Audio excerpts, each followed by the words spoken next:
joined today by Dr. Daniel Chang, who is among the presenters at this year's ASCRS in Washington, D.C., being held this month. And I know you're going to be giving a talk regarding the perspective from ASCRS, the Functional Vision Working Group, and would just love to take a little bit of a deeper dive into that. So I Yeah, guess for starters, can you kind of walk us through the broader paradigm of your working group, what they're proposing for characterizing depth of field, IOLs, and how it differs from traditional evaluation frameworks? yeah. Thank you for having me, and thank you for asking this and highlighting the work that the ASCRS Functional Vision Working Group is doing. The first question is, what do we call these? And there's a challenge behind that.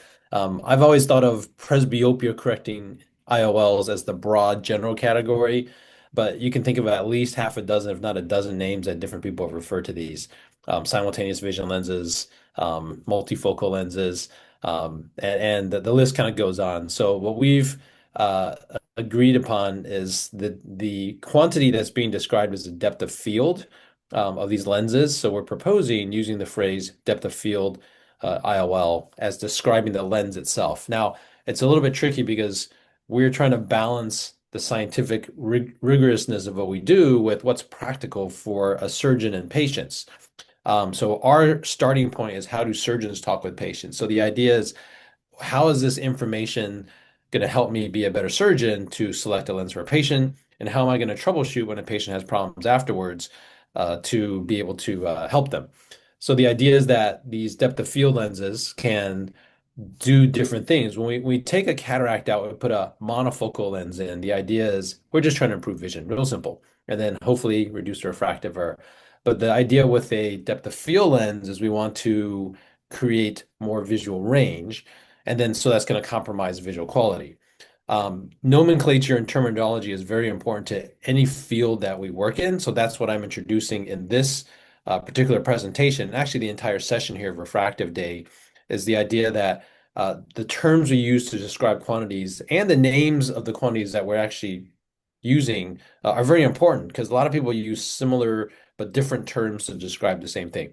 So visual quality is basically the idea of the foundational thing that we need is contrast sensitivity, and it's across a range of spatial frequencies. The second one is visual range, which is our contrast sensitivity across the visual axis, so far, intermediate, near, or basically the z-axis. And then visual symptoms is contrast sensitivity across the visual field, or basically the x and y axis. So it's contrast sensitivity through different lighting conditions, through different spatial frequencies, in the z-axis and the x and y-axis. So it really describes all of seeing in real space in three simple terms. So visual quality, visual range, visual symptoms. And the idea is that these things with pseudo-accommodating lenses, if you get more of one, you get less of the other, and there's always a trade-off. So that's kind of the foundational quantities that I'll be describing. We'll be exploring that throughout the session with different types of lenses, what's better at what, how do we approach patients with that. Taking a little bit of a deeper dive, then, how does this approach, better capture functional vision outcomes that matter most to patients? You mentioned such as range of focus, contrast, and even real world visual performance. Can you speak to a little bit about that? Absolutely. The concept of functional vision is something that is very important. When we start talking about these lenses, a lot of times we look at laboratory data, we look at MTFs, image quality, things like that, all super important. Sometimes it's hard for surgeons to interpret. So the reference of functional vision is to clinical studies, clinical outcomes.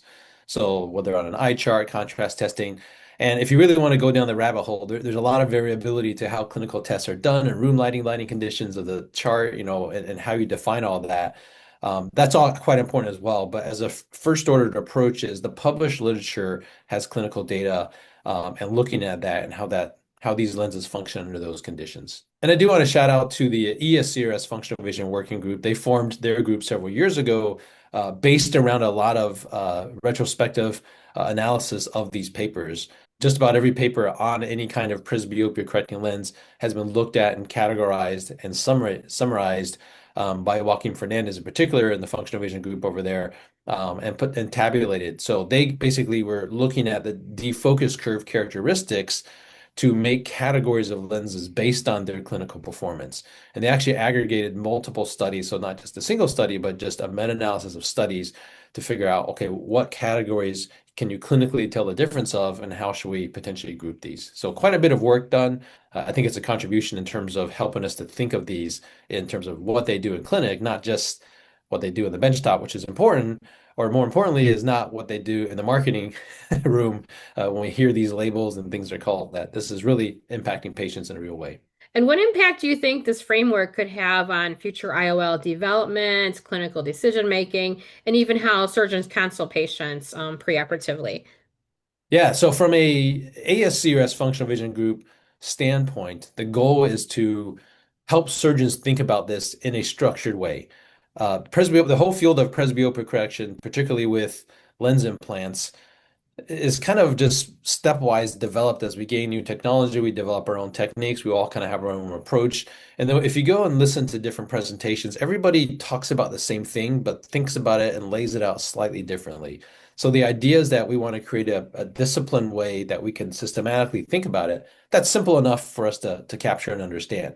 Visual quality. That's basically how well we're seeing. That's the sharpness, the clarity under different lighting conditions, different types of test objects, and then how that visual quality is affected over different visual ranges. So far, intermediate, near, how's the lens perform? We do know that there's no lens that does everything. There's a certain ranges that are better than others.